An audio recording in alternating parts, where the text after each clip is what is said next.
Caramba, tá demorando.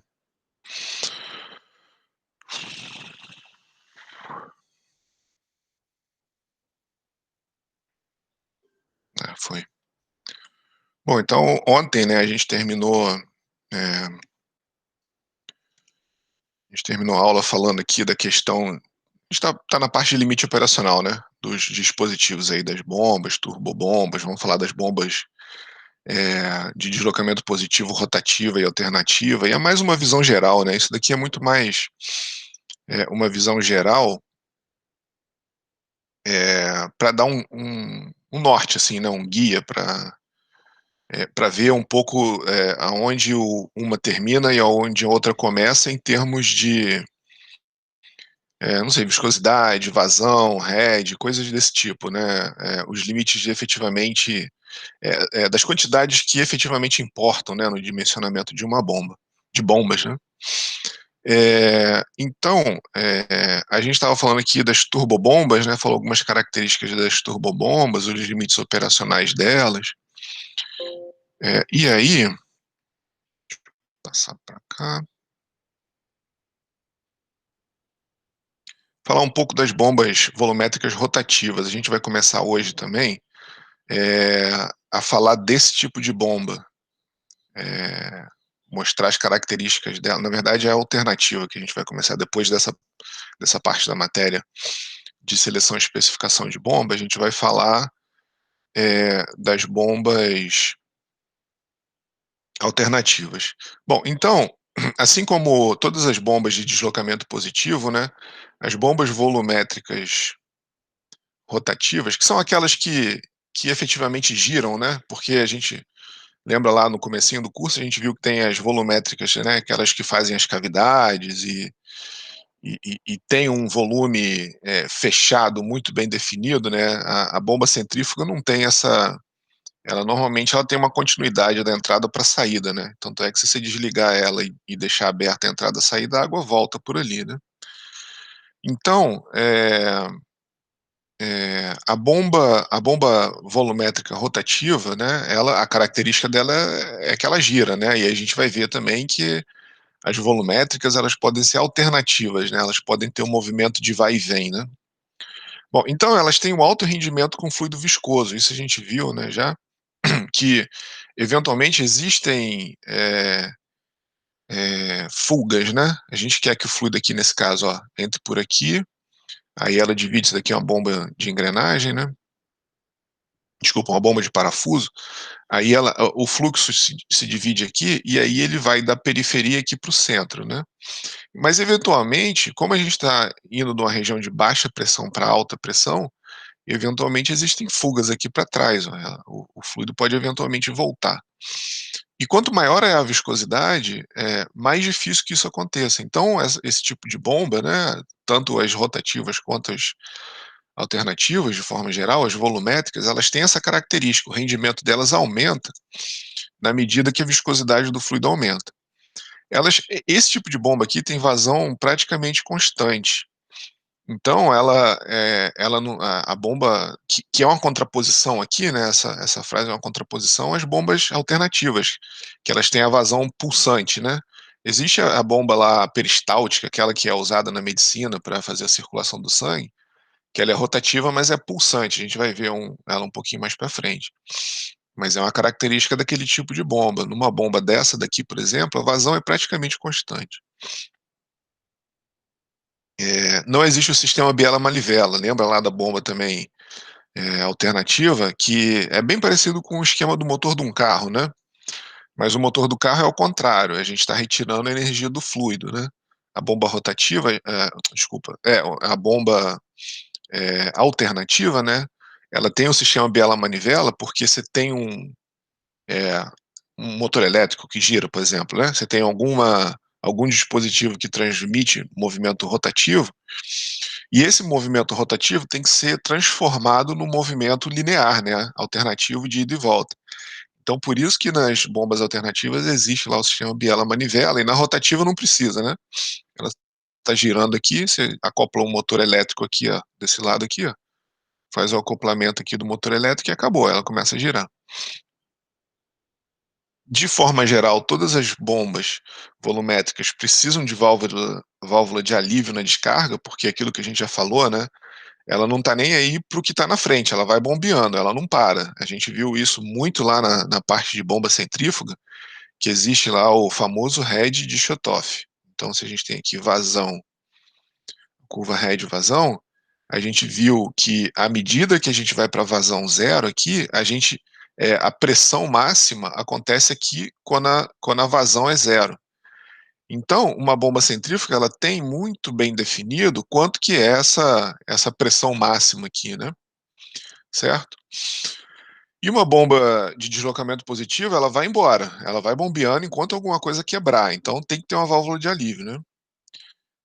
E a rotação adequada, ela varia com a viscosidade, aí é uma coisa até intuitiva, né, se o fluido for muito viscoso, você precisa de ter uma rotação um pouco menor, né, porque a viscosidade vai fazer com que a velocidade de preenchimento das cavidades seja maior, certo? Imagina lá um óleo muito pesado, sei lá, uma maionese, e você está com a bomba rodando muito rápido, eventualmente não dá tempo desse fluido muito viscoso entrar ali nas cavidades e a eficiência dela ser melhor, né? Então a viscosidade desempenha um papel crucial aqui, né? Para a questão de cisalhamento também, eventualmente você cisalha muito fluido com a rotação alta, e eventualmente isso pode não ser bom, né, tá. Então, bomba de engrenagem, né, aqui a gente falou de uma forma geral, e aí eu dei exemplo de 2 bombas aqui, uma de lóbulo e uma de parafuso, e aí vamos falar em específico, né, das bombas rotativas, né, a característica das bombas rotativas, e aí começando, por exemplo, da de engrenagem. Bom, bombeamento de fluido viscoso de forma geral, né, isso aí é uma característica que eu falei, né, geral não só das rotativas quanto das alternativas, as bombas de deslocamento positivo em geral. Isso é usado lá na base de transferência e estocagem de petróleo, lubrificação de motor, então essas 2 bombas aqui, isso daqui eu acho que é a bomba de óleo de um Fusca, eu peguei na internet por aí. Eu acho que isso daqui, eu não lembro se é do HB20, acho que eu botei no bomba de óleo, de carro, em alguma coisa assim, ou botei a marca do carro especificamente, não lembro o que que eu fiz aqui direito. Mas isso aqui é o que está dentro do motor do carro lá para bombear óleo, não lembro de qual marca que era, nem de qual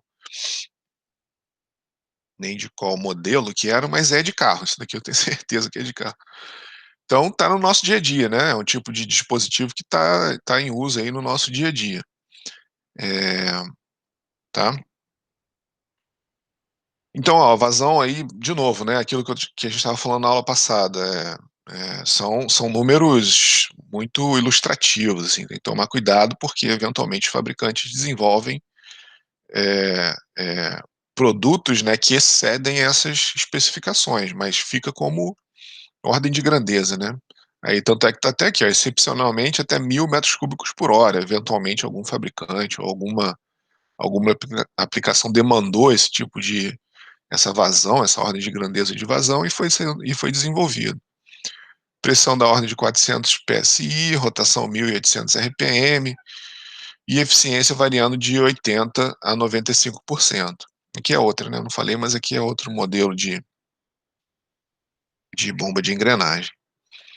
Aí a bomba de parafuso, né, a faixa de aplicação, ela normalmente tem uma rotação maior que a bomba de engrenagem, vazão maior, na ordem de 900 metros cúbicos por hora, mas aí você observa que aqui a gente falou que essa bomba aqui, apesar de ter isso daqui eu tirei do livro do Defalco, né, ele botou aqui, maiores vazões, né, até 900 metros cúbicos por hora, estou comparando aqui com a de engrenagem, mas aqui ao mesmo tempo, ele tinha falado que excepcionalmente até 1000, então você pode entender isso daqui como uma exceção, que normalmente a bomba de engrenagem vai até 200 metros cúbicos e normalmente a bomba de parafuso vai até 900 metros cúbicos por hora. Pressão da ordem de 3000 PSI e rotação da ordem de 3500 RPM, né. Então, efetivamente, são 2 parafusos, né, que se encontram ali e selam as cavidades. A bomba de palheta, aquela a gente já viu também de forma, superficial, né, e a questão é essa daqui, né, ela gira, né, e aí você tem um disco aqui excêntrico, e aqui dentro, né, ou tem duas, eu já vi duas maneiras dessa palheta ir para fora aqui, ó. Uma é pela força mesmo, a ausência da força centrípeta, né, na medida que gira, a palheta é jogada para fora. Ou então tem uma molinha aqui que empurra, né, eventualmente tem uma molinha aqui dentro, aqui que não está mostrando, mas nessa figura aqui, eventualmente você pode ter uma molinha aqui que empurra ela ali para fora, né, mas pode ser que não exista essa mola também. Então ela gira e aí as cavidades aqui vão sendo formadas, né. Aqui ela coleta até aqui mais ou menos a entrada, né, e aí ela coleta mais ou menos isso daqui, ó. Aí na hora que ele na verdade a entrada é isso daqui, né.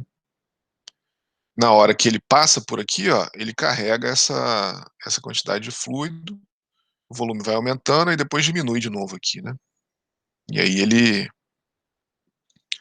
joga ali para descarga. Bom, então, o fluido bombeado deve ter boas propriedades lubrificantes, porque existe um desgaste, né, inerente, você observa que a palheta está em atrito constante aqui com a parede da carcaça. Então, o fluido bombeado ele tem que ter boa propriedade lubrificante para minimizar esse desgaste, eventualmente essa palheta é trocada. A vazão é da ordem de 100 metros cúbicos por hora, baixinha, né? Bom, para as outras que a gente viu, que chega até 1000, pressões da ordem de 2.500 PSI, que é considerável, né? Não é bem alta, né? Rotação 1.200 RPM e eficiência volumétrica superior a 90%. Aí aqui tem ó, uma, é, um outro esqueminha, né, de uma bomba. Então ela entra por aqui, a rotação é para cá, né? Então ela está fazendo esse movimento aqui. E a saída a gente não está vendo, né? Eventualmente a saída está por trás aqui em algum canto e ele conecta ali com a saída para lá, né? E aqui também uma outra forma de apresentar, né? Aqui é a entrada e aqui tem várias. Aqui ele está mostrando várias entradas aqui para dentro das cavidades. À medida que ela gira aqui, ela conduz o fluido lá para a saída lá, né? Aqui uma foto de uma que não é 100% radial, né? Ela tem uma certa componente ali tangencial por algum motivo, alguma característica construtiva que eu não sei qual é. E aí bom, então, enfim, as volumétricas alternativas, né? A vazão pulsátil, então, a cada movimento de subida, ele empurra ali uma quantidade, um certo volume, né? Que é justamente esse volume aqui, ó. É a área do pistão, né? Esse é o curso aqui, L, vamos chamar de L, vezes a área da cabeça do pistão ali. Então, esse é o volume que a cada subida do pistão ele descarrega ali para o processo. De novo, né? Precisa de válvula de alívio. A rotação adequada também varia com a viscosidade, a mesma questão que a gente falou anteriormente, né? E a vazão média, ela independe das características do sistema. É a mesma coisa para as características das bombas volumétricas em geral, né? O que a gente já falou.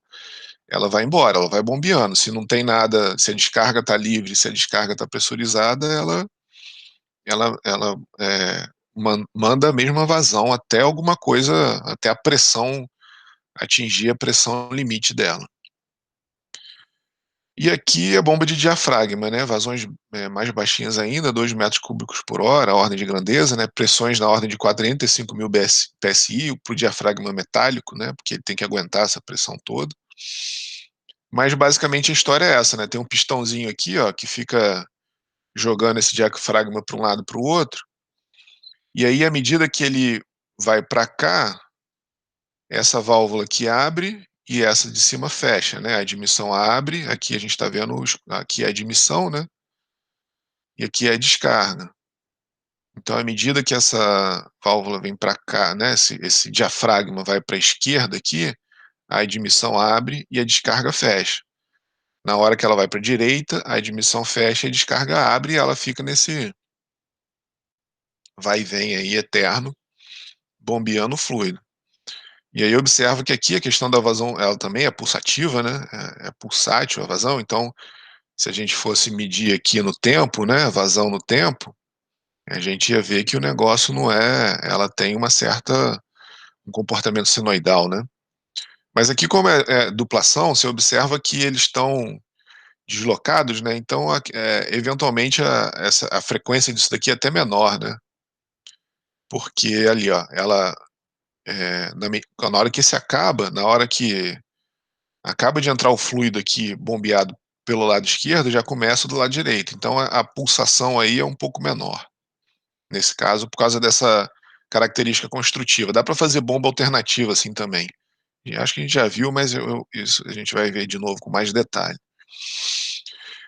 E aí é bomba de êmbolo e pistão, né, então, a bomba de êmbolo, ela é uma bomba de pistão, mas ela tem um êmbolo aqui que garante uma resistência mecânica muito maior. Então ela consegue suprir, claro, né, a parede aqui tudo, toda a carcaça da bomba também vai na parte pressurizada aqui, né, também vai ter que acompanhar esse limite de resistência mecânica. Se essa bomba aqui, eh eh, se esse pistão não suporta uma pressão tão grande, e aí você tem que colocar um êmbolo, aqui na bomba de pistão a gente tem que pode, né, ter uma carcaça, com material mais fino, por exemplo, que resiste com resistência mecânica menor. Então vazão da ordem de 130 metros cúbicos por hora, e pressão 10.000 PSI de êmbolo, né, essa daqui, e 750 PSI é de pistão. E aí vamos, uma coisa bem, também de novo, né, eh é uma questão bem, assim, por alto, que a gente vai ver, mas que existem critérios mais profundos que têm que ser estudados.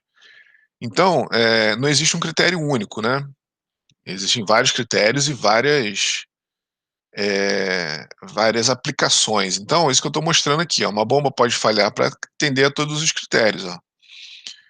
Aí a gente vem falando já há bastante tempo que bombas, centrífugas não são adequadas para fluidos viscosos. Mas quando você pensa na produção de petróleo, por exemplo, ó, a gente tem um poço, que eventualmente está aqui a 3.000 metros de profundidade, né, ou até mais, eh, existem várias maneiras de elevação artificial, que se chama, né. Às vezes o fluido não tem energia para chegar na superfície, ou às vezes tem e chega com uma vazão baixa.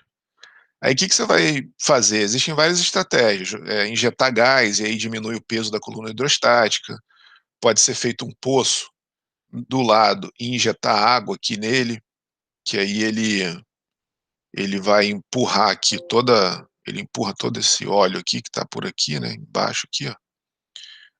A injeção de água empurra o óleo, ou a gente pode colocar uma bomba, né, a gente pode colocar uma bomba lá no fundo do poço, e aí, aumentar a vazão do poço. Aí você fala: "Pô, mas você falou que viscosidade, bomba centrífuga, né, isso daqui normalmente é uma bomba centrífuga, né, dificilmente numa profundidade tão grande a gente consiga colocar uma bomba alternativa, né, até isso daqui toda a parte de superfície de uma bomba, de um cavalo mecânico, né, uma bomba mecânica, que tem lá um dispositivozinho bem simples que à medida que desce uma válvula abre, aí preenche uma cavidade, aí quando sobe aquela cavidade, eleva uma quantidade de fluido. Então isso daqui seria primeiro que a vazão é baixa disso daqui, né, a vazão das bombas centrífugas são muito mais altas. Então você colocar um dispositivo no fundo do poço,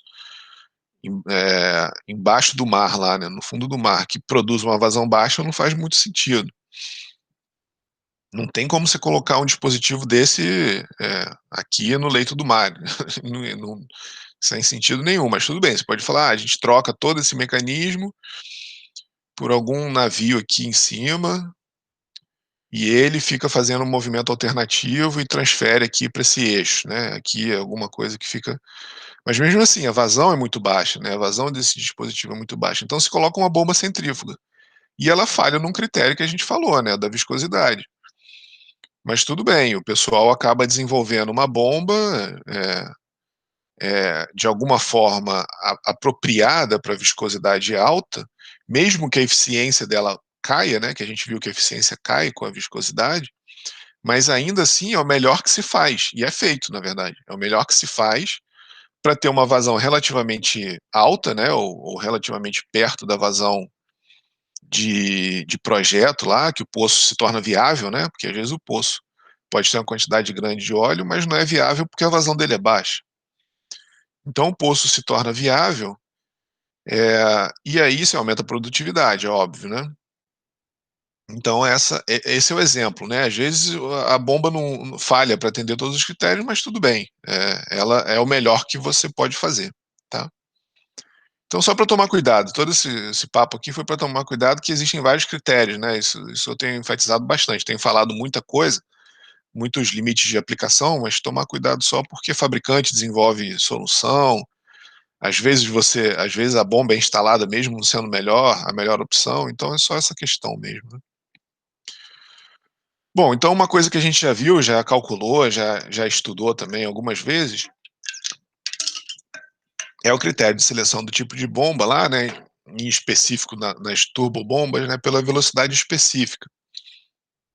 Então a gente viu que aqui, ó, à medida que a velocidade específica vai aumentando, a gente vai passando num tipo de bomba, de uma turbobomba centrífuga para uma de fluxo misto, né, que ele chama de radial, porque ela sai aqui numa direção puramente radial, uma de fluxo misto, né, que ela sai em um certo ângulo, finalmente caindo nas de fluxo axial aqui, né. Então quem diz isso, quem nos indica, né, de forma bem fácil, qual é o tipo de bomba mais apropriado para o determinado processo, é a velocidade específica. Eh, Aí o tipo de líquido, né, eh, então olha lá, ó, isso que a gente falou, né, acabei de passar um tempo naquele slide falando sobre isso, para altas viscosidades, em torno, e aí cada livro-texto vai ter um critério diferente, um limite diferente, 300 vezes a viscosidade da água. A gente vai para bombas volumétricas, né, de deslocamento positivo, de forma geral. Então, toma cuidado só para sempre fazer diversas análises, né, engenharia é isso, né, são várias análises que você faz, não é simplesmente falar: "Ah, pô, o professor de máquinas de fluxo falou, você tem um fluido lá que tem, sei lá, 301 uma vez a viscosidade da água. Pô, mas o professor de máquinas de fluxo falou que aí tem que ir com bomba volumétrica, mas eventualmente você, tem uma aplicação que a vazão alta, precisa de uma vazão muito alta. E bombas volumétricas não têm essa característica, quem tem essa característica são as turbobombas, né, que é o que é usado, que foi o exemplo que eu dei da indústria do petróleo, tá. Então se a gente tiver, por exemplo, numa turbobomba, né, a gente está falando do tipo de líquido, então se a gente tiver numa turbobomba com sólido em suspensão, ou substância pastosa, normalmente se usa um rotor aberto, que é esse daqui, né. O rotor fechado é esse exemplo aqui que a gente viu, né, que tem a parte da frente ali do impelidor, né, fechada, então a gente não veria nada. Aqui teria um disco aqui em cima, teria um outro disco aqui em cima e atrás, né, que a gente não ia ver nada, seria uma coisa aqui fechada, né. São as pás ali dentro, mas o impelidor é fechado. Então, mas quando você tem líquido pastoso ou sólido, a gente normalmente se usa, esse tipo de impelidor aberto. A gente já falou alguma coisa disso daqui, né, fluido com gás e as centrífugas são limitadas a 5% em volume, nas centrífugas puras, né, até 10% nas axiais. Então o gás eventualmente numa centrífuga pura, o gás eventualmente ele fica aprisionado aqui, ó, ele não é uma região de baixa pressão que ele não consegue ser carregado. Então é muito comum isso. E aí você acaba, né, destrói a eficiência da bomba quando você tem uma quantidade grande de gás aprisionado aqui. E as bombas axiais, pela própria característica delas, a gente falou aula passada, né, ela consegue carregar melhor o gás aqui, e o gás não fica aprisionado. Então, quando tem uma quantidade grande de gás, as bombas de fluxo misto são preferidas. E aquilo que eu falei, né, a indústria do petróleo desenvolve como você pode ter, gás produzido junto do óleo, né, junto do líquido, eles desenvolveram separadores de gás e óleo. Então, às vezes uma bomba centrífuga trabalha com fluido maior que esse, na verdade ela não está trabalhando com fluido maior que esse, né, mas o fluido tem uma quantidade maior que 10%, é porque ele é separado de alguma forma. Existem os separadores. Então, a outra característica interessante, né, da seleção da bomba, em termos da variação do sistema com relação à vazão, tá. Então o que que acontece? A gente viu isso com bastante detalhe lá em turbobomba, né. Elas operam, na verdade, com a vazão constante, no sentido de que ela não é pulsativa, né, que é o que a gente viu ali para as bombas volumétricas de forma geral. Ela não pulsa, ela fica ali naquela vazão, vamos dizer assim, regime permanente. Muito autor gosta de dizer isso daqui como regime permanente. No sentido de que se você olhar a vazão com o tempo, de uma bomba centrífuga, ela vai estar assim, quietinha, né, paradinha, uma linha reta. E a bomba, se a gente pegar aqui da bomba volumétrica, fazer uma cor diferente aqui, ela aquilo que eu desenhei, né, ela vai ter uma certa variação, né, um comportamentozinho senoidal ali. Então, eh, mas por outro lado, né, a curva da a vazão da bomba, aí é uma questão que a gente analisou bastante lá, né, head vazão, a curva da bomba está aqui, né, e a curva do sistema está aqui. Então, a gente está nessa determinada vazão. Se a curva do sistema mudar, a vazão da bomba muda. Então são essas características das bombas centrífugas, né. A vazão ela é constante, mas por outro lado ela varia de acordo com o sistema. As rotativas, né, as volumétricas rotativas, elas não sofrem influência do sistema, a vazão é praticamente constante, né, então a gente tem,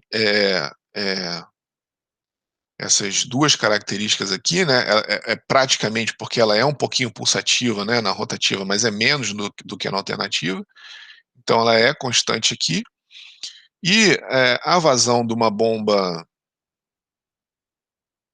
rotativa, né, se a gente fizer o head vazão aqui, ó, a curva da bomba, ela é assim. A curva de uma bomba é assim, de uma bomba volumétrica. Ela não varia, né, qualquer que seja o head, a vazão está aqui quietinha, tá certo? Não importa o que está acontecendo com o sistema, ela está sempre nessa vazão, tá? A gente ia da bomba alternativa, ela apresenta vazão independente do sistema, mas é pulsátil, né, fica pulsando ali, vai e vem, tá? Certo? Aqui se a gente desenhasse a curva do sistema, né, e o sistema variasse por algum motivo, certo? Aqui é o sistema 1, sistema 2, e aqui seria, da bomba, né, isso daqui da bomba. Então independente do que o sistema estiver fazendo, a vazão é constante, tá? A outra questão também, né, nesse lance da seleção do modelo da turbobomba, isso a gente viu no exemplo da aula passada. Normalmente existe um ábaco de cobertura. A Dancor faz, a Schneider não tem, né, a gente viu o catálogo da Schneider não tem, mas no catálogo da Dancor tem no começo lá.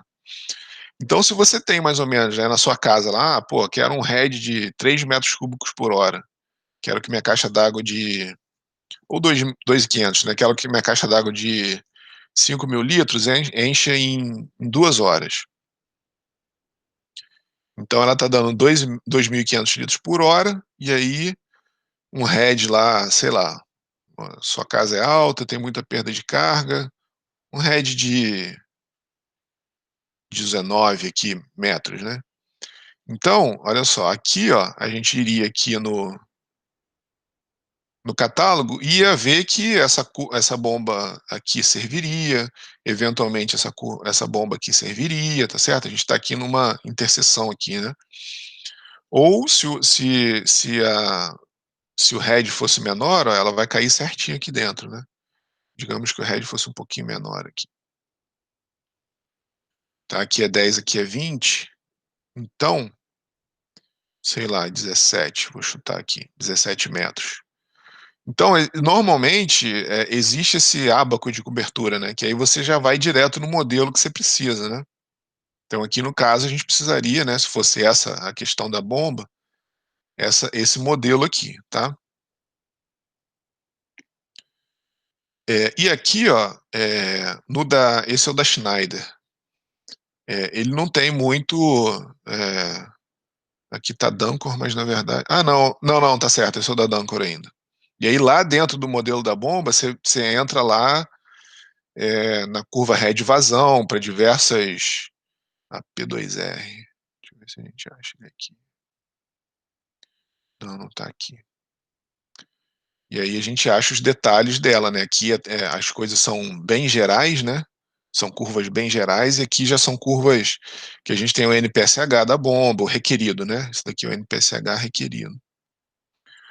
A potência de eixo que ela precisa em função da vazão, o NPSH em função da vazão, bem baixinho, né? Altura manométrica total em função da vazão, aqui na verdade eventualmente é o quê, né? Porque esses gráficos aqui estão um em cima do outro. Aí eu joguei aqui para o lado, aí perdeu aqui essa mesma escala aqui, ó. Então, para a bomba, aqui o diâmetro do impelidor, a potência da bomba, né? A mesma bomba com diferentes potências. E aí tá aqui, aqui estão as curvas, né? E aqui está o dado, aqui estão os dados em forma de tabela, né? E as vazões aqui, ó. Tá? É, Bom, enfim, então terminou essa parte de seleção e especificação de bomba, que é uma parte assim para ter uma ideia geral, né? É, de todos os diferentes tipos de bomba de uma maneira, vamos dizer assim, de uma maneira bem geral. Então, o que a gente vai fazer agora é começar, então, a estudar com um pouco mais de detalhe as bombas de deslocamento positivo. Então, a gente vai ver as volumétricas e as rotativas, né? A gente viu a rotativa centrífuga, agora a gente vai ver a rotativa de deslocamento positivo. É, beleza. Aqui só da onde eu tirei, depois de um certo tempo eu comecei a fazer isso lá em MacFlu também, eu tô dando essa, da onde que eu tô tirando, né? Capítulo 24 e 25 do Matos, né? Livro do Matos e Defalco, aquele de bombas azul, o 16 e 17 do McIntyre, o 3 do Pump Handbook, do Karasik. Todos eles são livros relativamente clássicos, né? Então, o princípio de funcionamento é bem, bem simples, né? Foram as primeiras bombas, acho que foram as primeiras ideias de bombas que foram desenvolvidas, né? O deslocamento do pistão, ele cria um vácuo no cilindro. Então, o deslocamento, claro aqui, né? Da esquerda para a direita, né? Que é preenchido com líquido. Então, à medida que o pistão desce, ou vai para a direita aqui, né? Cria um vácuo ali e, naturalmente, o líquido é aspirado, né? E aí, a outra coisa também é que, além de puxar o fluido, ela abre a válvula de admissão e mantém a de recalque fechada. Então, a maneira como a válvula é construída, a gente vai ver isso com mais detalhe, que, na verdade, isso daqui é uma descrição muito simples, assim, muito simplória, né? A gente vai ver que existe, que essa válvula aqui é tema de pesquisa, de desenvolvimento, porque a perda de carga aqui tem que ser a menor possível, né? Se for uma coisa muito grotesca, a perda de carga fica muito grande e a eficiência do compressor diminui. Mas a ideia é essa, né? A depressão fazer ao mesmo tempo a abertura da válvula e a aspiração do fluido. E ao mesmo tempo, tudo acontece junto, né? Abre essa e fecha aquela. Abre a de admissão e fecha a de descarga. E aí, na hora que o pistão sobe, é o contrário, fecha a de admissão, abre a descarga. Tudo é assim, mecanicamente automático, vamos dizer assim, né? É tudo controlado mecanicamente de forma automática, né? São tudo diferenças de pressão que aspira, fecha, abre e expulsa, fecha, abre, tudo isso pela diferença de pressão, né? Tudo a natureza, vamos dizer assim, que controla esses mecanismos de fechamento, abertura, aspiração e descarga. E é claro que nós, engenheiros, estamos interessados em minimizar as perdas de carga, aumentar a eficiência, diminuir, por exemplo, os vazamentos aqui na parede, diminuir a perda de carga pelas válvulas, diminuir o atrito ali no virabrequim e tudo mais, né? Tá? Então é uma coisa bem simples, né. Então descarga intermitente, a pressão varia a cada ciclo, então não só a vazão, como a pressão também varia, né, isso é uma coisa interessante, né. Então se a gente tem aqui não só vazão, mas pressão também, o comportamento dos 2, né, no tempo, é uma coisa senoidal, né. Elas são autoescorvantes, o que que isso quer dizer? Ela como essa bomba ela tem um limite de pressão infinito, vamos dizer assim, né, ela vai criando depressão, à medida que ela vai puxando aqui e abrindo essa válvula, ela vai criando vácuo aqui na linha, indefinidamente, até um ponto que o vácuo é capaz de succionar o líquido. A bomba centrífuga não era assim, ela tem um limite de diferença de pressão ali pelo impelidor, e se esse limite for atingido com ar, ela nunca vai conseguir causar uma depressão na linha para aspirar o líquido. Mas a bomba de deslocamento positivo não, ela vai fazendo vácuo, uma hora o líquido sobe, tá. Agora isso pode danificar a bomba, né. Ela funcionar muito tempo, porque, o líquido, da mesma maneira que eh eh a bomba centrífuga funcionar sem líquido, se ela funcionar mesmo que ela conseguisse fazer isso, né, se ela ficar muito tempo funcionando com ar, ela queima, né, porque a água que passa ali pela bomba, ela também resfria os componentes. Então isso não é bom, tá, então não é bom a bomba ficar muito tempo funcionando seca, tá, sem água, ou sem fluido, né. E as bombas alternativas, aí de novo, né, enfatizando isso que é uma coisa importante, elas não produzem pressão. A bomba as turbobombas, elas aquelas diferenças de área, no próprio impelidor, que a área cresce um pouquinho, depois na carcaça involuta, que a área vai crescendo bastante, ou se não tiver carcaça involuta, tiver aquele esquema da pá difusora, então ali efetivamente a gente está criando pressão. Em cada passagem daquela, né, por Bernoulli, a gente transforma a velocidade em pressão. A bomba alternativa, ela não faz isso, ela só, eh eh, ela luta contra uma pressão. Então se não tiver pressão nenhuma na saída aqui, ela vai descarregar e ela vai continuar bombeando aqui, o fluido para pressão zero. À medida que você vai tampando ali a saída, ela continua bombeando, a vazão é a mesma, a vazão não varia, é essa aquilo que a gente falou, né, é essa distância que ele percorre vezes a área do pistão, isso é o volume que ela bombeia, né, independente da pressão que tiver aqui, né, então alguma coisa vai quebrar, se você fechar uma válvula, assim, então essa é a grande questão das bombas de deslocamento positivo, né. Ela funciona enquanto alguma coisa não romper, por isso tem que ter a válvula de alívio. Eh, e aí existem 2 formas, né, entrando um pouco mais em detalhe nas bombas alternativas, esse mecanismo acionador da bomba, né, que a gente viu aqui, né, que aqui de forma bem rudimentar nesse gifzinho aqui é toda essa parte aqui, o virabrequim, o sistema biela-manivela, né, e esse eixo aqui do pistão.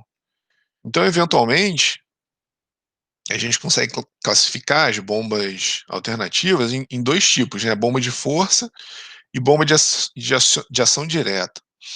Então a bomba de força ela é acionada por uma fonte externa, né, é o que a gente acabou de ver ali, ó, um mecanismo biela-manivela para transmitir força e movimento ao pistão, é um sistema tradicional, é o que a gente está habituado, né. É esse daqui, ó, aqui eventualmente teria um motorzinho elétrico aqui fora, né, ligado no eixo aqui, lá atrás, sei lá, isso daqui eventualmente tem um eixo ali atrás, e aí um motorzinho elétrico ali, fornecendo, girando aqui, né, e fornecendo na verdade ao contrário, fornecendo torque aqui. E aí esse movimento, rotativo, ele tem que ser transmitido num movimento alternativo pelo sistema biela-manivela. Então a gente tem todo esse mecanismo aqui adicional para fazer esse movimento alternativo de vai e vem aqui, né. A bomba de ação direta, ela não precisa de todo esse sistema, né. O pistão, ele é acionado diretamente sem o sistema biela-manivela.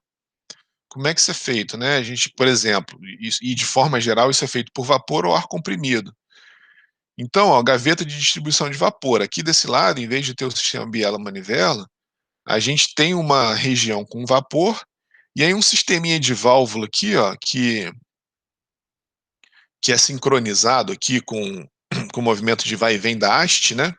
Então ele vai abrir e fechar é, um lado aqui da câmera em função do movimento da haste. Então o que ele está mostrando aqui, ó, a haste está indo para a esquerda no momento que essa passagem aqui está liberada.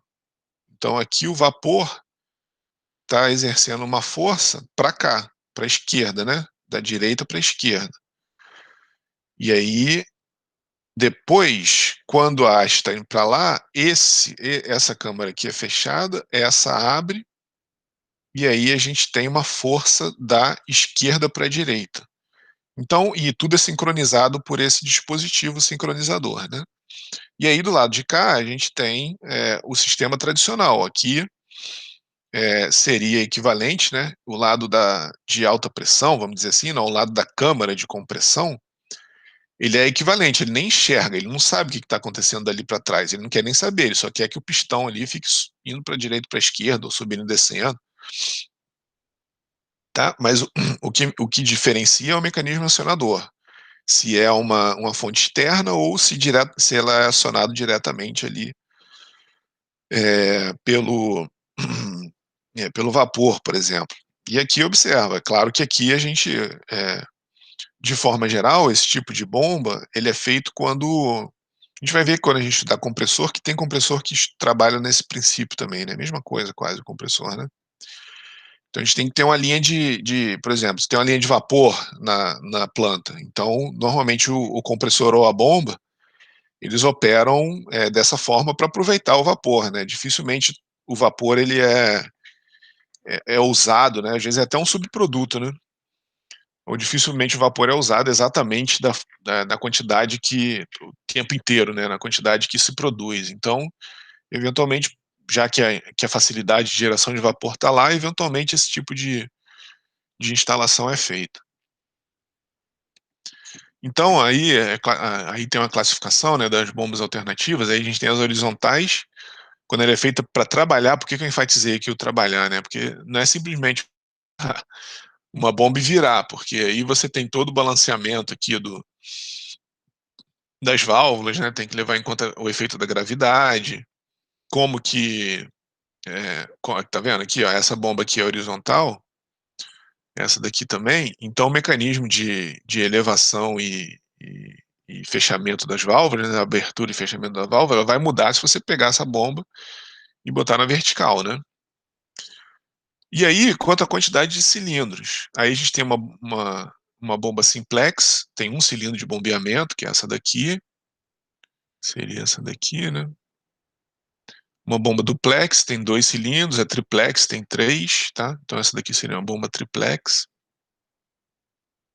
Então essa é a característica quanto à quantidade de cilindros ali na bomba, tá?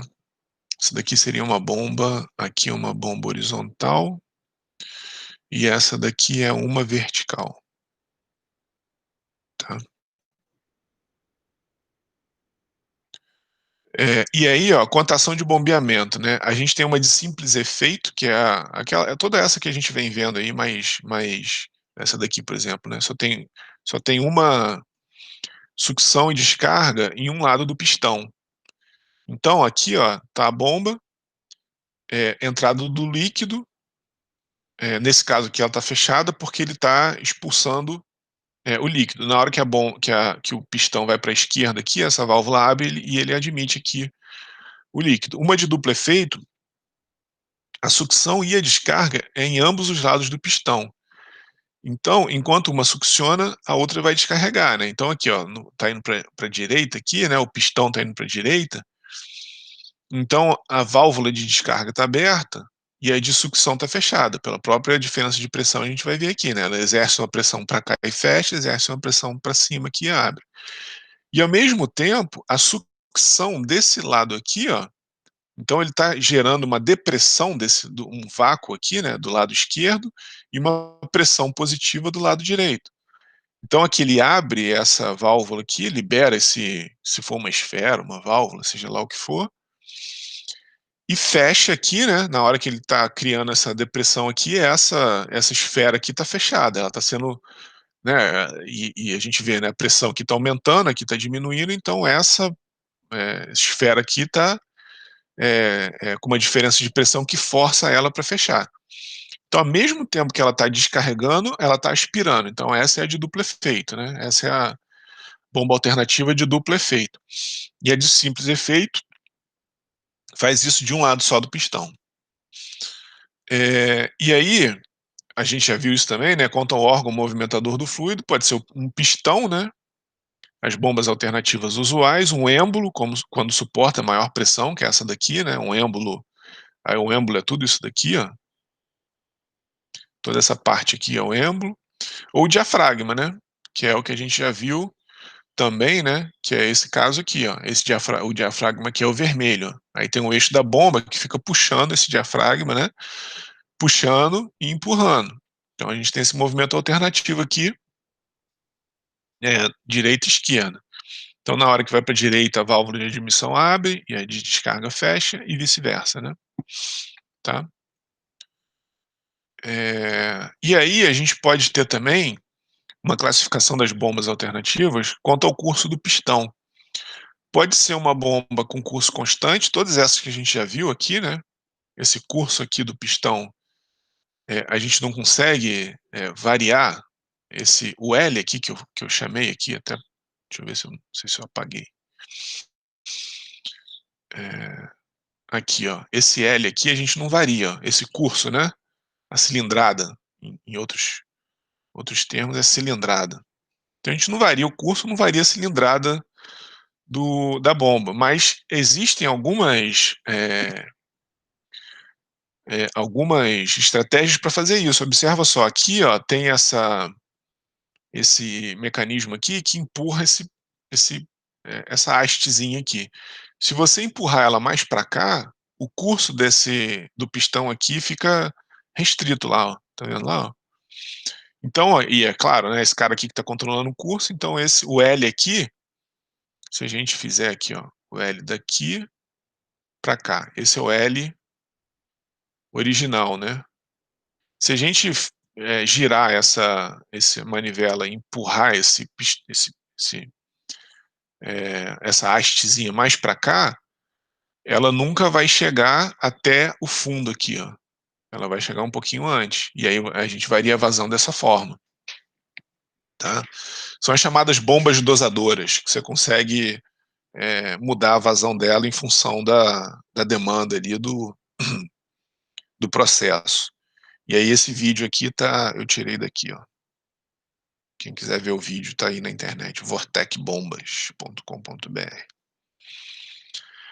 Para o cálculo da vazão nessas bombas, a coisa é bem tranquila, assim, né? Muito argumento geométrico. A gente precisa primeiro determinar o volume deslocado pelo mecanismo, né? Aqui, lembra, eu normalmente coloco esse V cortado aqui para não confundir com velocidade.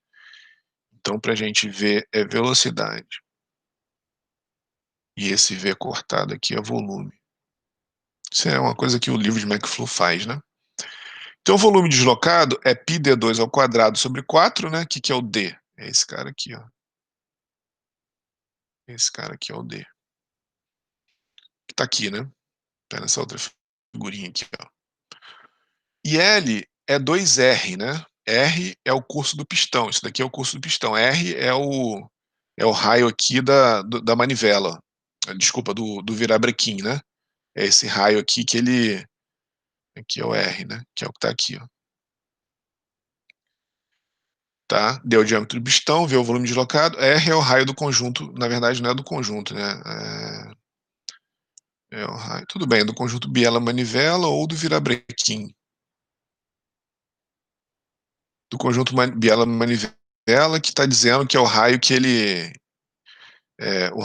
respeita aqui na hora que esse conjunto faz o movimento ali rotativo, né? Ou do virabrequim. Então, ó, A vazão média, aí a gente está calculando uma vazão média que a bomba fornece, né? É o volume, né, que ela desloca a cada rotação multiplicado pela rotação. Então, a gente vai ter aí uma vazão média, que é o volume aqui, ó, πd2/4 vezes L, né? Esse é o volume. E aí a gente tem aqui a rotação, né? Se a gente der em RPM, aí a gente passa aqui para segundo, né? Sobre 60, vai ficar a rotação por segundo. E aí a gente tem aqui em metro cúbico por segundo se o D for metro, né?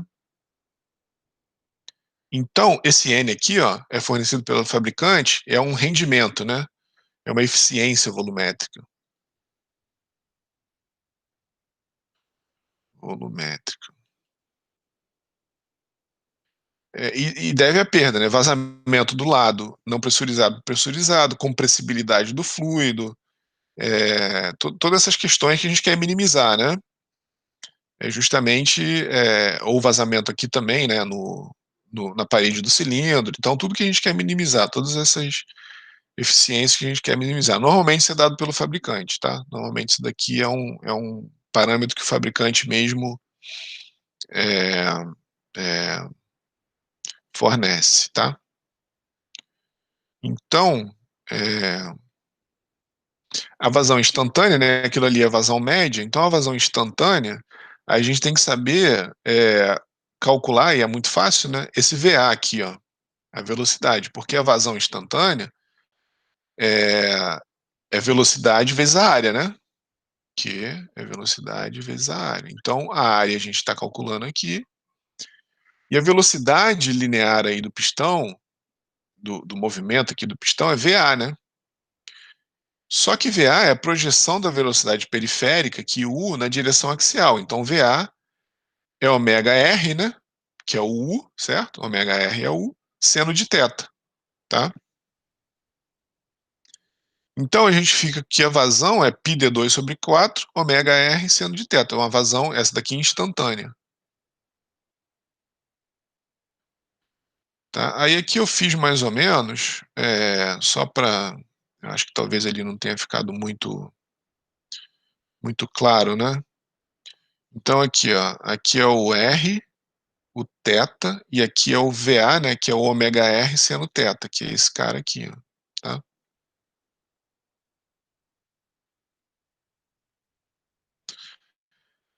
Então, é, então a gente pode plotar a vazão instantânea contra o tempo, contra o ângulo aqui, né? Ele calculou a vazão instantânea contra o ângulo. Então ela começa a zero, né? A vazão é zero no ângulo zero, quando ele está aqui embaixo, vai aumentando e a velocidade e a vazão, né, ou a velocidade são máximas aqui em 90 graus, né? Aqui. Aí torna-se zero de novo aqui no 180 e assim sucessivamente, né? Aqui ele está aspirando, na verdade, né? Quando ele vem do 180 até o 360, a vazão não faz muito sentido, porque é quando ele está aspirando aqui, né? Então todo esse movimento aqui é de aspiração. Aqui é descarga e aqui é a aspiração, tá? Então ele vai nesse movimento aí eterno. E aí existem alternativas, né, para atenuar a pulsação. Então, se a gente usa uma bomba duplex ou triplex defasadas, né, se a gente colocar por exemplo, igual está aqui, né, essa triplex aqui, ó. Se elas estiverem todas na mesma fase, não adianta. Essas aqui, ó. Se elas estiverem todas em fase, observa que enquanto uma vai, a outra desce, é justamente para atenuar um pouco essa pulsação e até mesmo um equilíbrio aqui de que se todo mundo girasse junto também, você teria uma vibração enorme ali aqui no virabrequim, né? Então, além de atenuar esse caráter pulsátil da vazão, ela dá uma equilibrada ali na vibração, né? Então, normalmente elas estão fora de fase.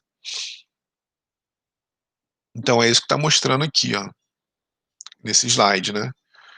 Então, aqui seria uma bomba duplex, onde no momento que uma está descarregando, elas estão fora de fase. Você tem essa curva, aí ela descarregou. Aí quando ela descarregou, a outra, quando ela estava aspirando aqui, né? Deixa eu fazer aqui, ó. quando a curva azul estava aspirando, deixa eu tentar pegar uma cor parecida aqui, ó. Quando esse cara aqui está aspirando, ó,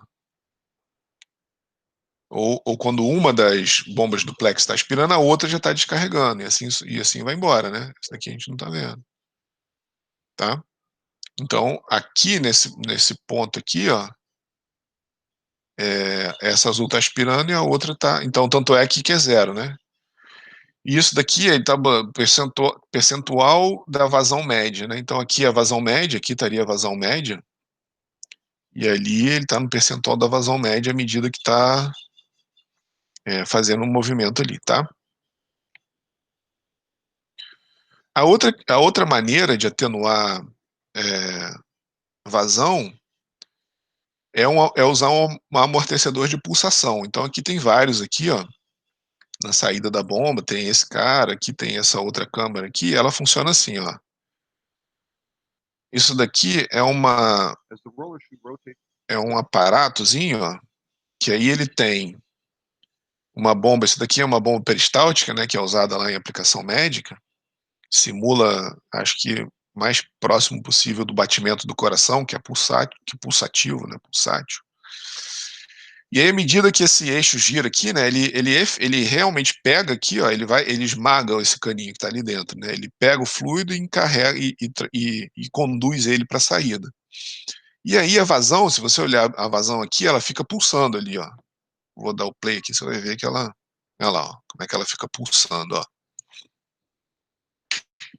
E eventualmente cria até um vácuo ali, né? Na hora que entre uma aspiração e outra, olha lá, ele diz isso daí.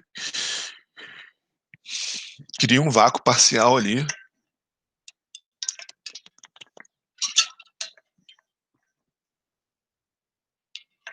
Então ele está dizendo aí que essa bomba, ela, para amenizar essa pulsação é difícil, e ela é uma, olha lá, tá indo de 20 até 40 PSI, ó, 50. De 20 até 50 PSI a pressão. Aí ele abriu esse amortecedor de vibração. É uma câmera com ar comprimido. Olha lá a diferença, ó. Fica ali em torno de 40. E tudo bem, você pode dizer, pô, ainda tá pulsando, mas muito menos, né? Aí ele fecha lá, ó, a diferença. Então, apesar de ainda ter uma pulsação, ó, vai ficar praticamente constante ali. É só uma câmerazinha com ar comprimido ali que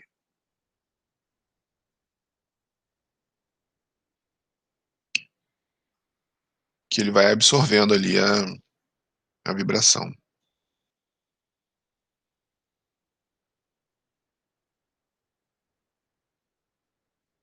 Então, um detalhezinho, né, da bomba peristáltica.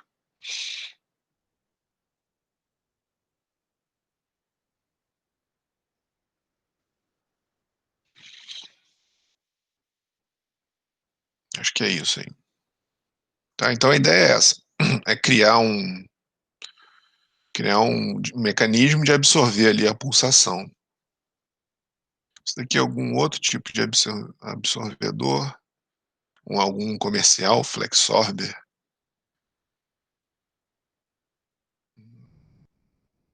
Tá? Então, é um reservatório fechado com ar na parte superior. O ar expande ou retrai, né, mantendo a carga constante. Então tá aqui, ó, vem da bomba, aqui tem um líquido eventualmente, e uma câmara de ar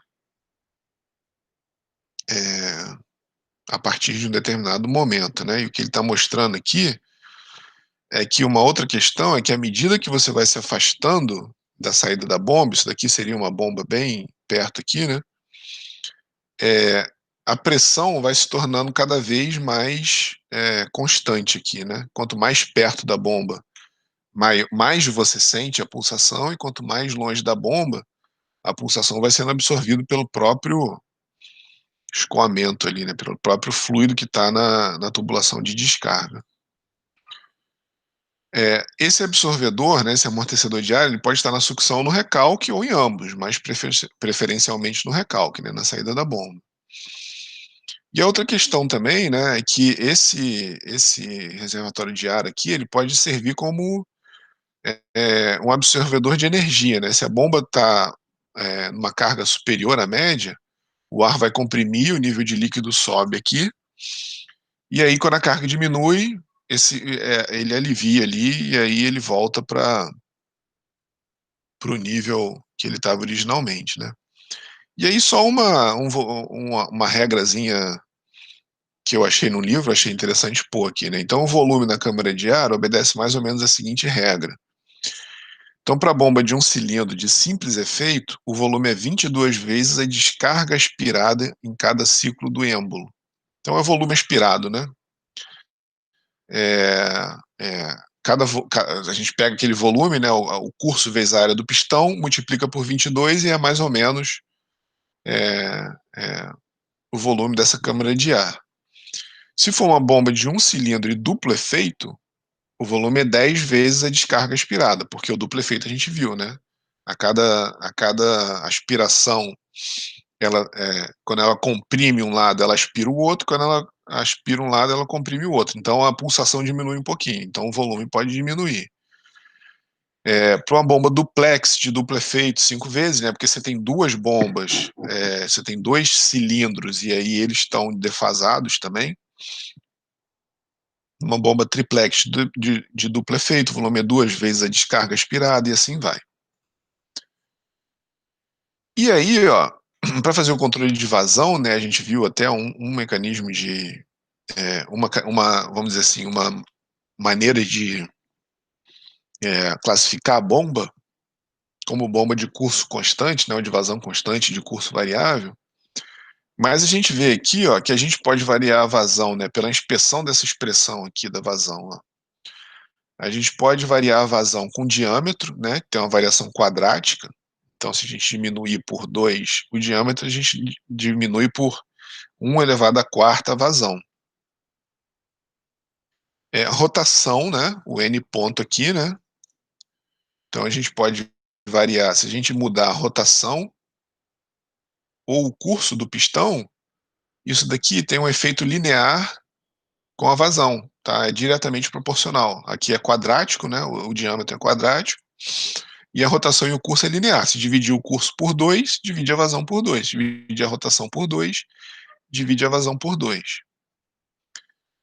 Eh, Beleza? E para o dimensionamento, agora falando do dimensionamento, desse tipo de bomba, a gente vai ter os mesmos termos de energia que a gente tinha visto anteriormente, né, energia potencial, né, então a gente tem lá, delta P sobre ρg, mais delta V ao quadrado sobre 2g, mais delta Z. Isso daqui era de forma bem geral, né, os termos de energia que a gente tinha para calcular o RHEAD no sistema, né. Mas agora a gente vai ter tem um termo adicional, né, para as bombas de deslocamento positivo. A gente tem um termo de energia para manter as válvulas abertas, porque agora a gente tem que ter uma válvula que abre e fecha, né. Mas a energia provocada pela aceleração intermitente da massa de líquido. A gente tem aqui uma tubulação, né, aí tem a nossa bombinha aqui tem a nossa famosa bomba de êmbolo aqui. E aí, à medida que o pistão desce, ele acelera essa massa de fluido. Então a gente tem aqui uma força, né, que é a massa que é a massa vezes a aceleração. A gente tem a formação de uma força aqui, tem uma energia sendo associada com essa força, né. Porque se a gente acelera um certo corpo com a certa massa, não tem jeito, a gente tem forças envolvidas, então tem um termo de energia que tem que estar associada a essa força toda vez que a bomba acelera, né, essa massa de fluido para entrar na entrada e na saída lá da bomba. Então vamos ver, ó, a altura manométrica do sistema vai ficar como aqui, né, a pressão na descarga menos a pressão na sucção, velocidade na descarga menos a velocidade na sucção, né, é o termo de velocidade aqui, né, na sucção com que o reservatório sobe e desce, velocidade na descarga com que o reservatório sobe e desce, Aqui, a energia necessária para manter a válvula aberta, que é o que eu botei ali a mais, né? A energia de aceleração, e aqui os termos que a gente já está acostumado. Diferença de altura, aqui o Z, né? É o ZD menos ZS, onde a nossa referência fica aqui, né? E as perdas de carga aqui em toda a linha, né? Uma perda de carga na entrada aqui, uma perda de carga distribuída, né? Tá? E aqui a bomba. Então, a energia da aceleração é dada pelo Hydraulic Institute, que é um instituto lá nos Estados Unidos que regulamenta toda essa questão de normas, né, para bomba, para escoamento e tudo mais. Então, eles levantaram essa fórmula empírica para calcular a carga de aceleração a cada vez que o fluido, quer dizer, para um escoamento de um fluido, né? Por uma bomba, né? A questão é que você tem ali uma bomba funcionando e quanto que da energia que ela tem que bombear para o sistema é convertida em energia de aceleração. Então a gente tem isso daqui que é uma forma geral, né? Então LA e VA são o comprimento e a velocidade da linha de sucção. Então a gente coloca esses termos aqui em cima, N ponto em RPM aqui, né? E aí vem os fatores aí empíricos que o pessoal usa aí na indústria, né? Então C 0,2 para bomba simplex de duplo efeito e duplex de simples efeito. C igual a 0,115 para bomba duplex de duplo efeito. Enfim, aí você vê lá qual o tipo de bomba que está operando. E o K aqui embaixo, né? 1,4 para água quente, 2,5 para óleo quente, eventualmente tem outros valores de K aí para outros tipos de fluido.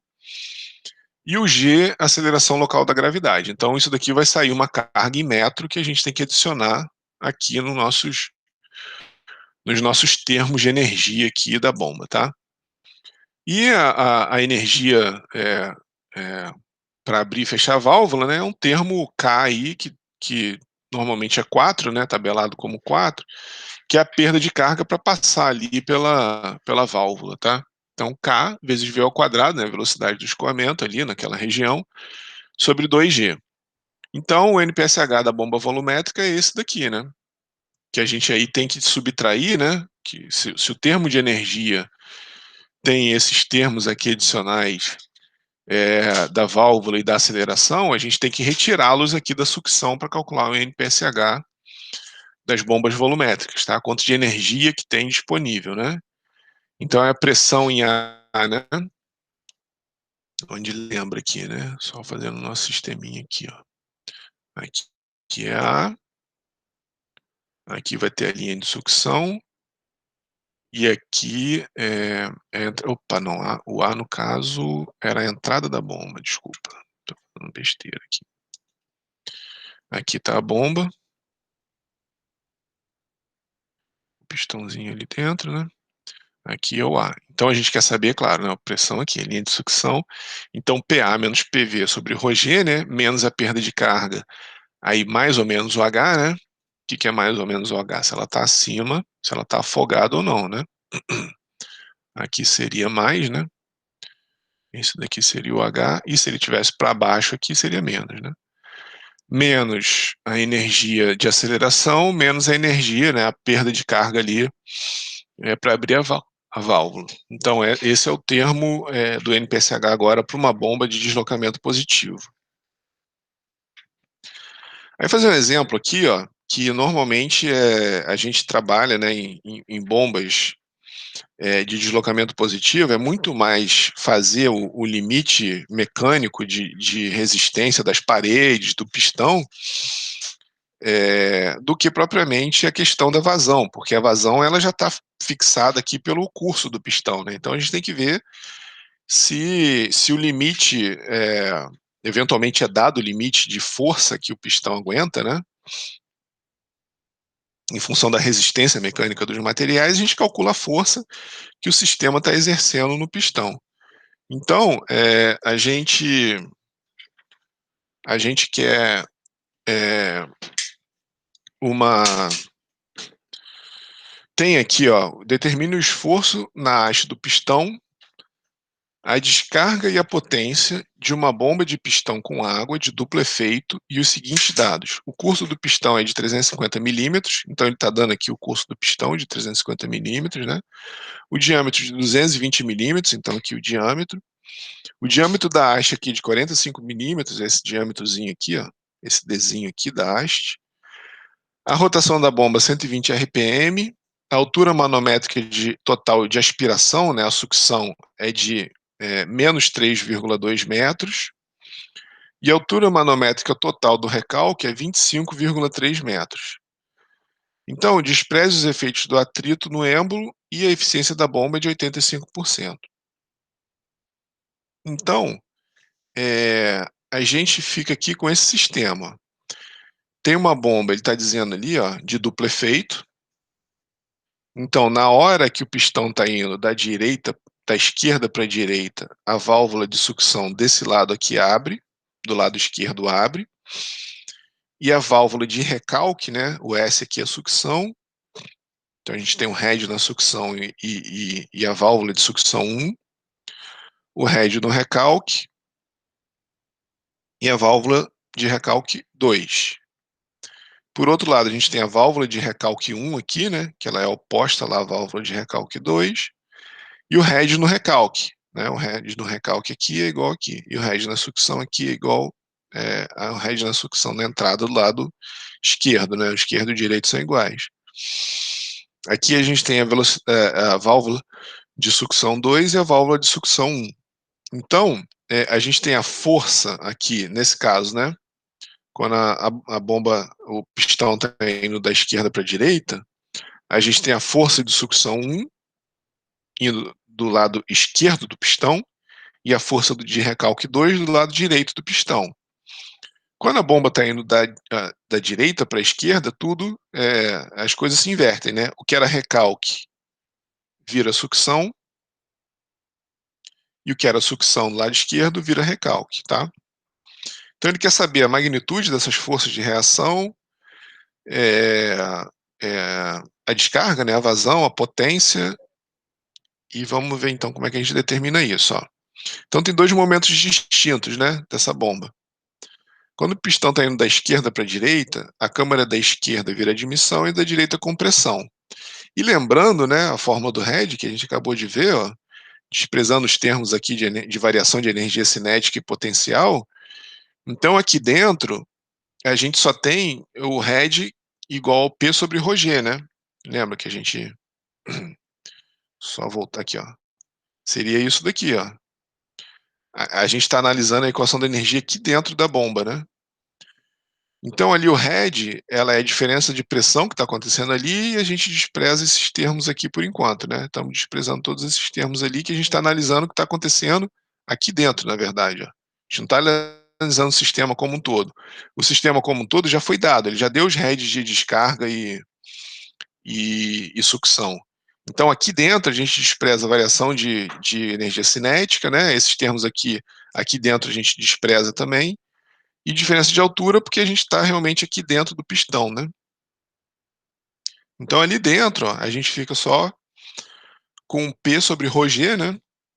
Certo? O head que está entrando ali na sucção está relacionado com a pressão sobre ρg, e na descarga também. Então, ó, o balanço de força ali na sucção é a força, né? Isso daqui observa, isso daqui é a pressão, né? Se a gente pegar aqui, ó, o ρg vezes H, que é esse cara aqui, ó, o ρg vezes H é a pressão lá, ó. Esse cara aqui, né? Então, pressão vezes área, né? Tá dando a força na sucção do lado 1 aqui. Da direita para a esquerda, porque a gente está calculando, né? O gás empurra o pistão para lá e o pistão reage da direita para a esquerda, tá? E a força no recalque 2, né? A força na sucção 1, eu estou chamando esse momento aqui quando o pistão está indo da esquerda para a direita. E força de recalque 2 é nesse mesmo momento. Então, a pressão aqui, né? Mas agora é a pressão com head no recalque, aqui é a pressão com head na sucção, né? Aqui é a área do pistão, porque todo mundo está agindo aqui nessa área aqui do pistão, e aqui no recalque é a área do pistão menos a área da haste, né? Ele só está agindo aqui na diferença aqui da área do pistão para a área da haste. Então, da direita para a esquerda, né? Então, o que a gente tem com isso, somando as duas forças, né? A gente tem o Roger vezes, aí botei em evidência aqui o Roger, né? E o termo do head vezes a área no lado da sucção e o head vezes a área no lado do recalque. E isso está dando, aí substituindo os valores, né? O head da sucção 3,2, o head do recalque 25,3, e a diferença de área deu 10,22 kilonewtons da esquerda para a direita. Esse é o esforço no pistão. E aí, quando ele está indo da direita para a esquerda, é tudo invertido, né? É a mesma coisa, mas tudo invertido. Dessa vez, a válvula de recalque aqui que está aberto, então quem sente o head do recalque é o lado esquerdo aqui. Então a área do pistão vezes o head do recalque, e a sucção aqui está vendo, né, ou está sentindo a área do pistão menos a área da haste. Então Roger vezes HS aqui, né, o head da sucção, da esquerda para a direita. E aí substituindo os valores, né, então balanço de força, observa que são balanço de força, substituindo aqui, simplificando, né, botando o Roger em evidência, a gente fica lá com o head no recalque, vezes a área do pistão, head na sucção, diferença de área. Então, substituindo o valor, né, massa específica, que é água, né, ele falou que era água aqui, ó. Então, massa específica da água, aceleração local da gravidade, o head da sucção e do recalque. Então, a gente fica com 10,56 kN, da direita para a esquerda, né? Quando o pistão está indo, a força é para cá, né? O pistão está indo para lá, mas a força está agindo da esquerda para a direita. A força da esquerda para a direita foi 10,22. Então, observa que tanto quando ele vai da direita para a esquerda, quanto para a esquerda para a direita, as forças são equivalentes, elas não variam muito, apesar da diferença do head, da sucção e da descarga, porque na verdade as coisas se equilibram ali à medida que o pistão vai para um lado e para o outro. Tá? Então, essa é a força que o pistão que age, né, no pistão quando ele vai para um lado e quando ele vai para o outro. Então, de forma geral, o fabricante tem que dizer o limite que esse pistão aguenta, suporta, e tem que estar dentro desse. A força que o seu processo está exercendo ali tem que estar dentro desse limite. Então, bombas volumétricas, o paradigma é muito mais esse, né? Porque ela tem um limite de resistência por causa do material, aqui a espessura do material e tudo mais, que tem que ser respeitado, né? Tá? Então a gente calcula as forças aqui com base no sistema. Observa que eu dei aqui os heads, né? E normalmente o head vocês teriam que calcular, né? Então aqui foi dado, tá? Então normalmente o head teria que ter sido calculado, por exemplo, por essa expressão aqui, né? Por essas expressões aqui que levam em conta a energia para abertura da válvula, a energia para aceleração ali do fluido, né? Mas aqui já foi dado. Bom. E aí a vazão, né? A descarga na bomba ou a vazão, né? Quanto que é a vazão? Ó? A bomba, como ela é de duplo efeito, a cada volta do virabrequim, a bomba descarrega duas vezes, né? Então ela vai para cá, descarrega, e vai para lá, descarrega também, tá? Então a gente tem que calcular quanto que ela fornece da direita para a esquerda, da esquerda para a direita e somar. Então quando ele vem da direita para a esquerda, o que a gente tem é a rotação sobre 60, né? Porque a cada revolução, aqui deu em RPM, cadê? 120 RPM, então a gente passa para segundo, né? Para saber em litro por segundo. Ou se quiser saber litro por minuto, não divide aqui por 60. Aí vai sair aqui litro por minuto, tá? Dividir por 60 aqui vai ficar litro por segundo. Então, é a rotação vezes a área, né? Vezes o curso aqui. Então aqui a gente tem o volume, quando faz essa conta aqui a gente tem o volume, E quando multiplica pela rotação, a gente tem volume por segundo ou volume por minuto, né? Então, que a gente tem aqui, né? A vazão total é vazão da esquerda para a direita, que é esse cara aqui, e vazão da direita para a esquerda, na verdade, quando ele está indo para lá, né? A gente tem que tirar aqui a parcela desse volume aqui, né? Desse eixo aqui. Então, πdzão 2 sobre 4, que é o diâmetro do pistão, menos πdzinho 2 sobre 4, que é o diâmetro aqui da haste, né?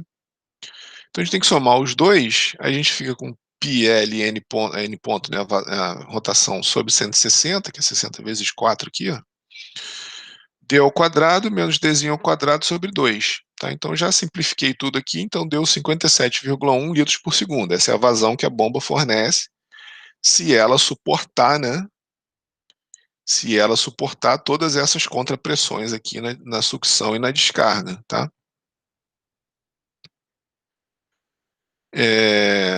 E agora, para saber a potência, né, para a gente determinar a potência, é aquela nossa famosa expressão que a gente já determinou anteriormente.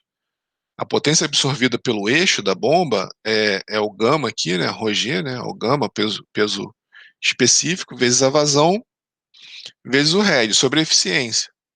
Então aqui a potência cedida ao fluido, né, isso daqui, de forma geral, é a potência cedida ao fluido, e aqui a potência que vai ser absorvida lá no eixo da bomba.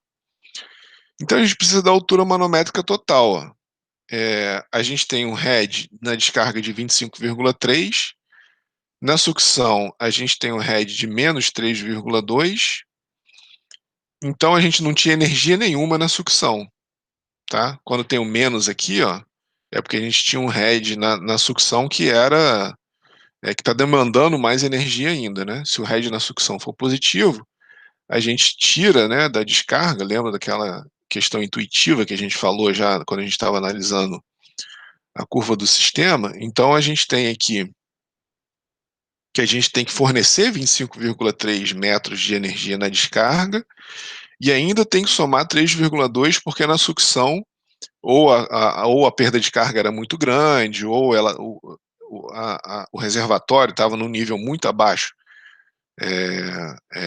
da bomba, então a gente tem que somar ainda esses 3,2 aqui.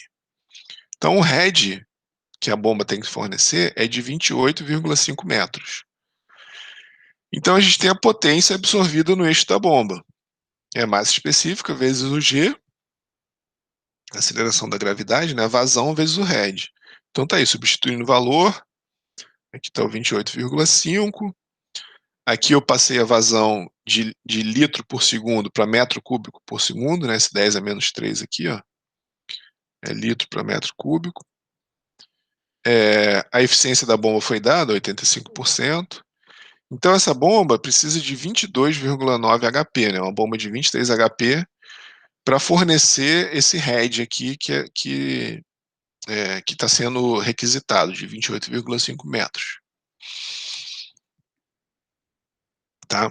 Então, aqui estou mostrando uma curva de uma bomba alternativa, né? Mas é isso que eu falei agora. De forma geral, o dimensionamento dessas bombas, né, é feito mais pela diferença de pressão na entrada e na saída, que forneceu essas forças aqui que a gente calculou, tá? É muito mais saber se ela vai ter essa resistência do que efetivamente a vazão, porque a vazão ela não varia muito. A gente, olha só, aqui ele está dando ΔP, na verdade aqui, só tomar cuidado com isso, né? Esse gráfico aqui é ΔP, que na verdade aqui seria o head, né? A curva dessas bombas, se vocês lembrarem lá da curva das bombas centrífugas, aqui era a vazão e aqui era o head. Como normalmente o que varia na bomba de deslocamento positivo é o ΔP e não a vazão, o eixo é invertido aqui. Tá? Então eu tinha feito anteriormente no slide uma curva assim, ó, mas quando a gente inverte os eixos, né, claro, em vez de vertical, agora ela vai ser horizontal. E aqui a gente tem eficiência e vazão, né, capacidade. Chama de capacidade, mas pode chamar de vazão também, é sinônimo. Então, ó, quanto maior o ΔP, maior a eficiência da bomba. Claro, né, com ΔP baixinho, ela normalmente uma bomba centrífuga, desculpa, normalmente uma bomba de deslocamento positivo, ela existe por causa de algum diferencial de pressão. Se você não está fornecendo nenhum diferencial de pressão, a bomba não faz muito sentido, né.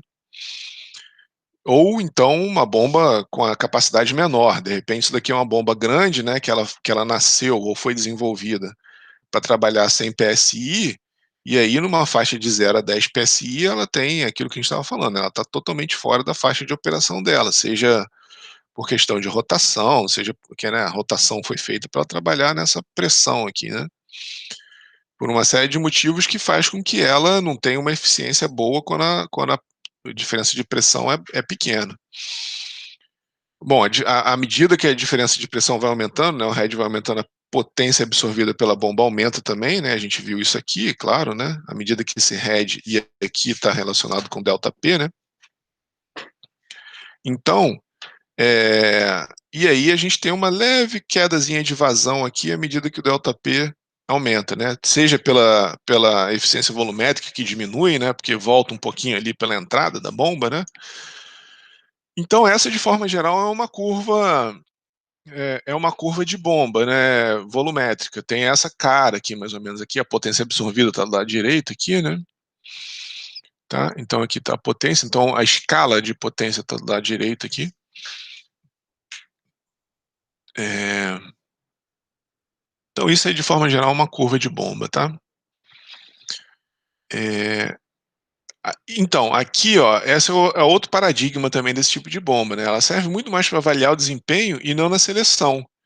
Então você vai ver como que essa bomba aqui vai desempenhar para aquela sua para o seu processo. Então você quer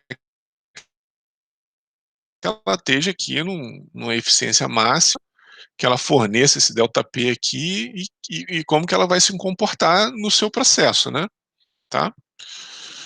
Então, aqui, né, outras coisas, né, compatibilidade com fluido, por exemplo, será que o material dessa bomba vai ter compatibilidade com o fluido que você está bombeando? Então tem outras coisas a serem analisadas aí nesse processo. Aí aqui, ó, um pouco mais de detalhe nessa bomba de ação direta, né. A gente falou das bombas de potência, né, que ela tem um acionamento externo, e a bomba de ação direta, ela não precisa o pistão, ela não precisa do sistema biela-manivela. Então eu só consegui essas fotos mais antigas aí, por isso que tem esses esquemas bem ultrapassados aí, né, mas é mais ou menos a mesma ideia, né. Aqui, eventualmente, a gente tem 2 válvulas de admissão, 2 de descarga e 2 de sucção, né, em cada lado do processo. E aqui é a mesma coisa, né, tem um sistema aqui seria o vapor estaria aqui dentro, né, e eventualmente na hora que esse dispositivo desliza para a direita e para a esquerda, ele libera a entrada de vapor para um lado, que empurra o pistão para um lado ou para o outro, tá. E aí diversas fotos da mesma, isso aqui a gente já viu, né, do mesmo processo. Aí eu deixei aqui só como referência, um diagramazinho técnico, e aqui a legenda, né, de cada uma dos itens aqui da bomba, então aqui o 1, quem é o 1, eu vou deixar isso aqui para vocês, né, é o cilindro de pistão e tudo mais, então, todos os dispositivos estão numerados e descritos aqui nessa legendazinha aqui para quem tiver interesse, quem tiver curiosidade nesse tipo de bomba, tá. Ele possui normalmente um ou mais cilindros de vapor, né, a gente só viu com um cilindro de vapor, mas pode ter mais de um. O pistão do vapor conectado diretamente ao pistão do líquido, né, então eles estão conectados aqui um ao outro. E tem o mecanismo atuador na válvula de vapor, né, para sincronizar um movimento alternativo, esse mecanismozinho aqui, né, de sincronismo aqui, de uma coisa com a outra, tá. E aí um comparativozinho, né, entre as turbobombas e as alternativas, só para ver as características de umas e outras. A gente fez um pouco isso na aula passada, mas só para enfatizar alguns aspectos aí, né. As primeiras bombas alternativas, desculpa, as primeiras bombas hidráulicas, elas de fato eram alternativas, né? Porque se vocês lembrarem lá do desenvolvimento das bombas centrífugas, elas tinham uma questão de otimização do ângulo das pás, em função da velocidade de rotação, da característica da entrada, que isso só foi possível quando toda a parte conceitual, né, teórica de mecânica dos fluidos foi sendo desenvolvida.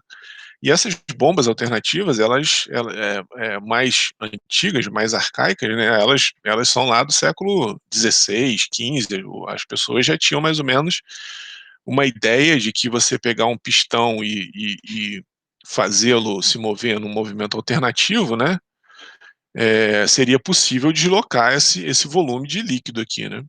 Então é até uma coisa bem intuitiva, né. E a bomba, por outro lado, as turbobombas, elas precisam de um desenvolvimento conceitual maior, né, do entendimento melhor do escoamento do fluido, para caracterizar a transferência aqui de quantidade de movimento angular quer dizer, de torque, né, em quantidade de movimento angular.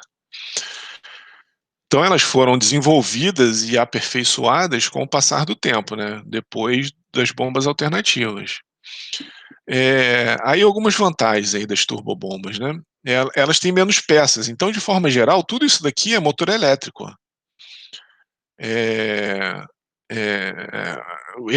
Efetivamente a bomba, né, se você fala assim: "Ah, o que que é a bomba?". A bomba é o impelidor e essa carcaça aqui, ó, que o impelidor ali dentro, quer dizer, aí você tem o flange, você tem todo esse dispositivo aqui, você eventualmente tem mancal, né, tem selo mecânico para impedir que o fluido escoe para dentro do motor, mas de forma geral, a bomba ela simplesmente, né, o que que faz, tudo aqui para trás, é isso que eu sempre falo, né, se você colocar uma bicicleta aqui e começar a pedalar aqui, ó, você aqui em pé pedalando na bicicleta, e ligar aqui uma correia, a bomba vai funcionar, então isso daqui tudo é um motor elétrico, né. A bomba de fato, a transferência de torque, quantidade de movimento angular, de fato acontece nesse dispositivozinho aqui que gira. Então é uma coisa, tem bem menos peça, né. É simplesmente um impelidor e uma carcaça. Mesmo a parte do motor lá da bomba alternativa, né, se for a alternativa, a rotativa um pouco menos, mas a alternativa, além do motor, você tem que ter todo o sistema biela-manivela, todo esse monte de peça que pode dar defeito, pode eventualmente falhar, né, então aqui a coisa é bem mais simples, né. Então mais simples construção, né, e é direto no eixo, não tem essa questão de válvula, né. O fluido entra aqui diretamente e sai, entra aqui pelo olho do impelidor, né, e sai na periferia do impelidor, não precisa de mecanismo de válvula abrindo, fechando, eventualmente agarra, eventualmente vaza, né, então se a gente tem aqui, sei lá, uma válvula bem rudimentar aqui, né, e aí uma passagem de fluido aqui, ela está aberta, né, e aí se eu desenhar ela fechada aqui, ó, eventualmente desenhar fechada, pode acontecer vazamento por aqui, né. Então esse tipo de coisa não acontece numa turbobomba, porque ela não tem esse dispositivo. Elas para a mesma, característica ré de vazão, elas ocupam menos espaço, né, então, a grosso modo aí, né, um número aí meio mágico, mas 1/5 do tamanho, para o mesmo ré de vazão, de uma bomba alternativa, ou de uma bomba de deslocamento positivo. Então isso reduz o tamanho e consequentemente, é claro, né, reduz o peso também. Então elas são, de forma geral, menores, e mais leves.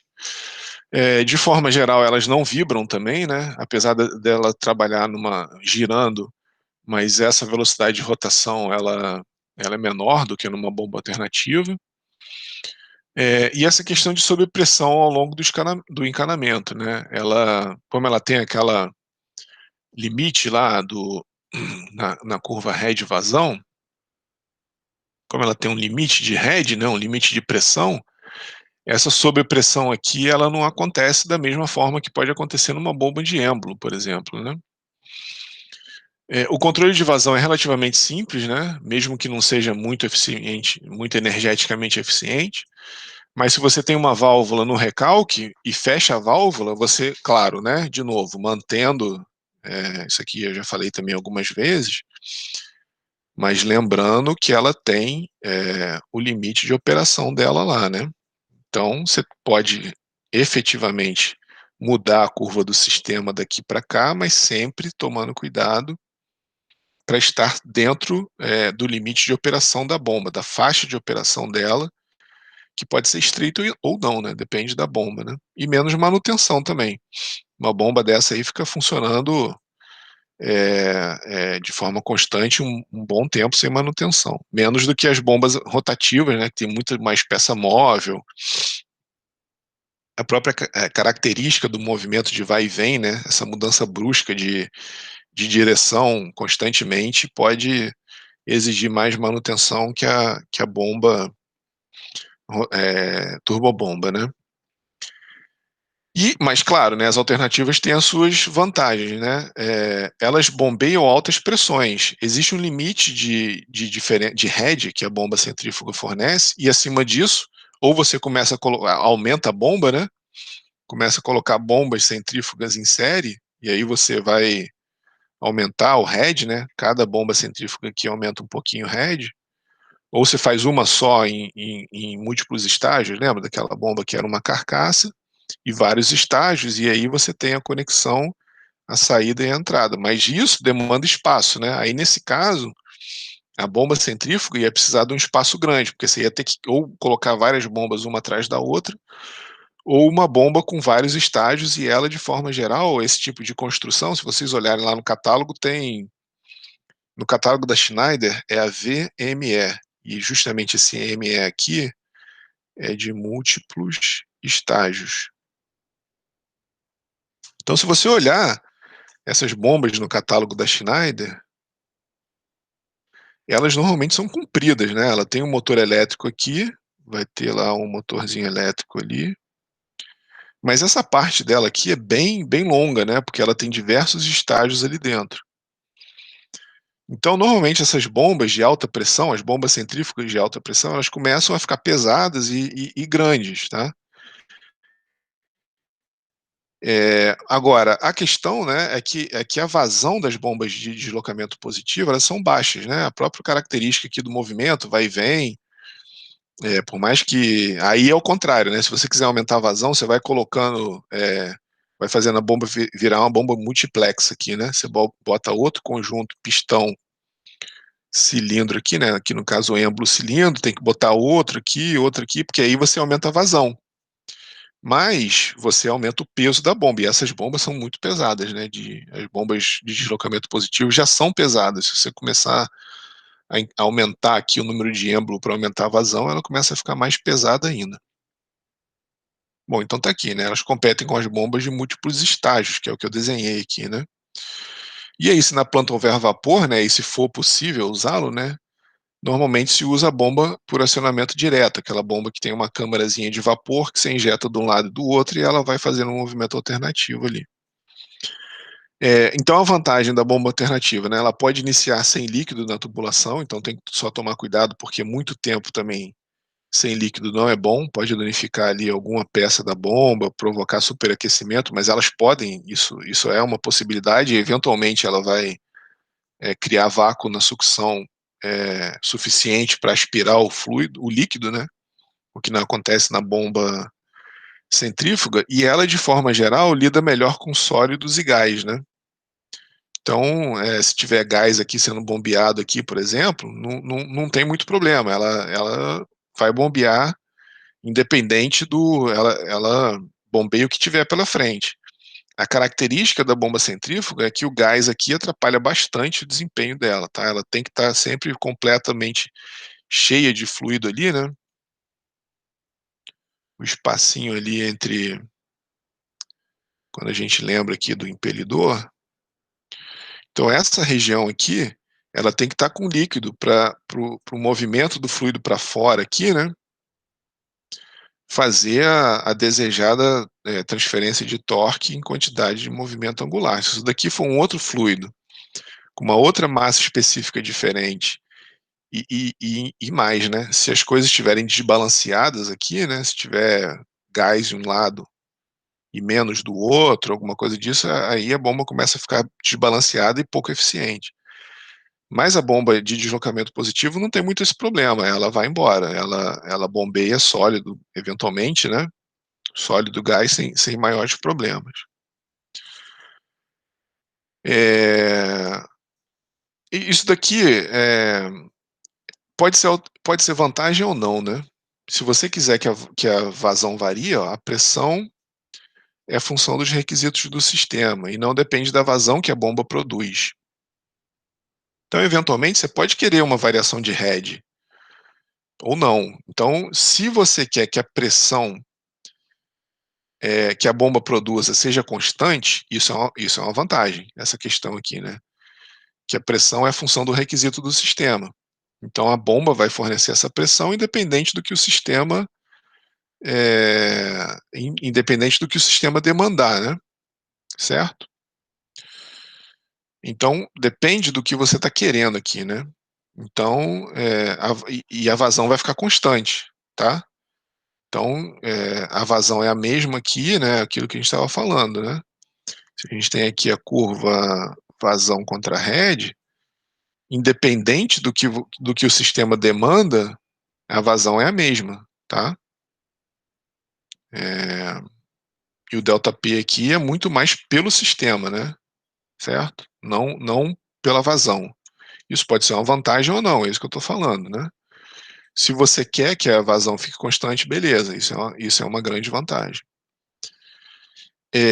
Se o seu processo, a vazão é um critério, eh, crítico, que ela tem que ser constante independente da pressão do sistema, isso é uma vantagem.